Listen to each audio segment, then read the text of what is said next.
What's going on, people? We are Tottenham TV, back here for another episode of the 5 takeaways, where we're going to take a look at yesterday's defeat at Old Trafford 3-2 to Manchester United and see what 5 takeaways we can take away from the game yesterday. And the first one is a resilient HOJBJERG.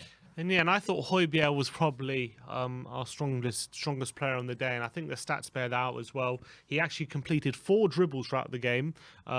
He won 8 of his 10 ground duels. He completed 6 of his 9 long passes, and he also made 4 tackles during the game. And I think it was an all-action display from HOJBJERG. And if we were going to stay in the game, he was a big part of us getting control and retaining control of that game.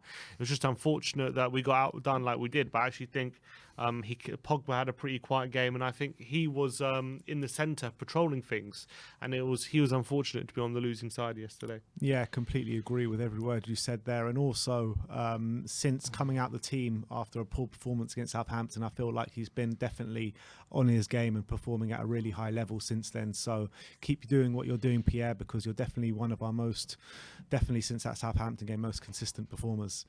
But let's move on to the second takeaway, and that is a lack of a cutting edge. So surprisingly, Spurs had a lot of possession yesterday, and you would expect when we go into that, United will dominate possession and Tottenham was springing on them, but it definitely seemed to be the opposite. Tottenham had 57% of possession yesterday compared to Man United's 43%. And from a United perspective, in every game they've had this season, only in games against Chelsea, Liverpool and City have they had less possession. So they do tend to control possession against most teams apart from the top teams.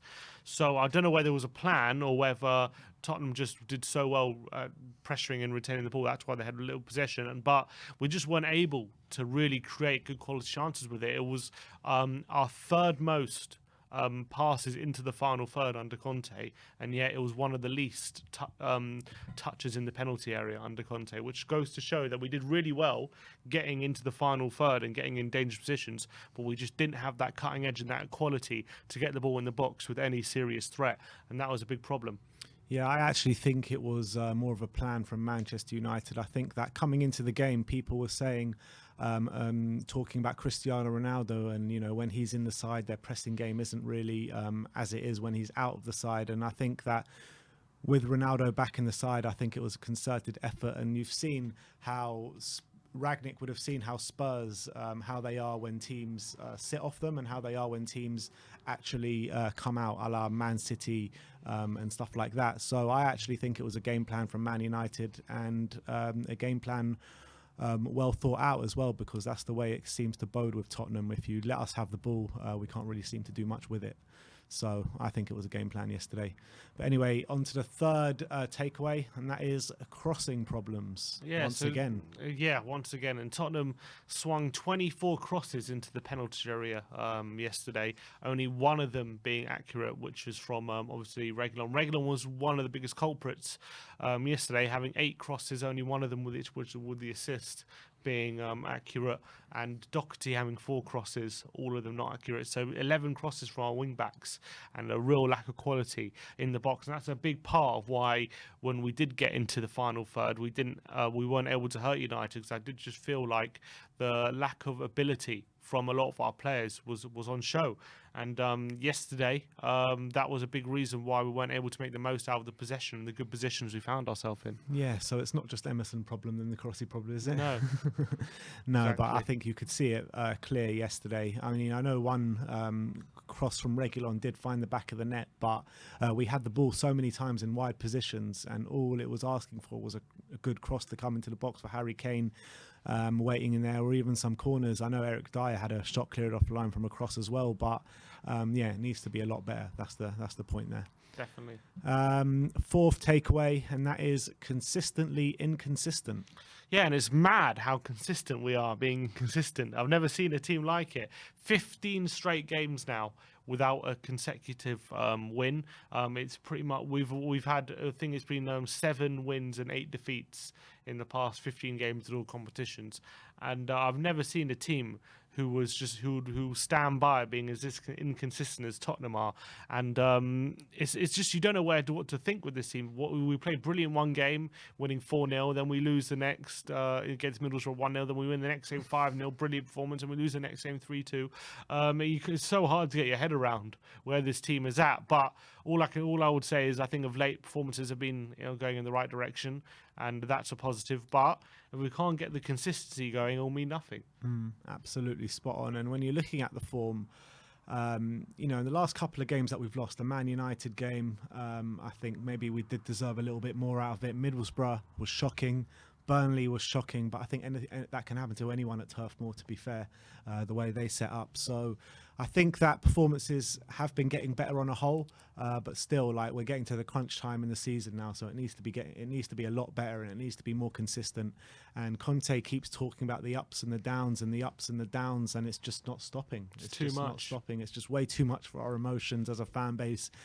And it just needs to get better, and I'm struggling to see how it does get better, because there's no sort of way that Conte can change things with the way the squad is at the moment. It's like, what are you going to do? You're going to take out Son for Bergwijn? There's not much he could do. Like, what are you going to do? There's not a lot you can do. So I think we just need to stay strong as a group and regroup in the summer and try get some targets in. That's just what it is, unfortunately. But let's move on to the last and final takeaway, and that is need a helping hand. Yeah, so Tottenham now in dire trouble in the No pun intended, in the top 4 race. 5 points now behind Man United, although we do have 2 games in hand on them. We are now 3 points behind Arsenal, with Arsenal having 2 games in hand. If they win against Leicester, then that's 6 points with a game in hand as well. And then we are in big trouble when it comes to fighting for even top 5 at this point. Top 4 is getting further away with every defeat. And although if Leicester do us a favour, not much has changed in the race. If they do lose, if Arsenal do win, then it could all be all but gone if after a victory. So we need a massive helping hand from Leicester if we could.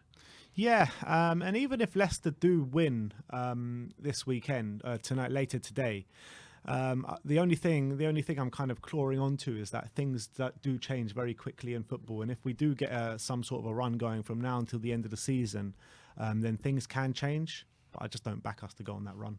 That's at least in the last 11 games, I think we have Liverpool.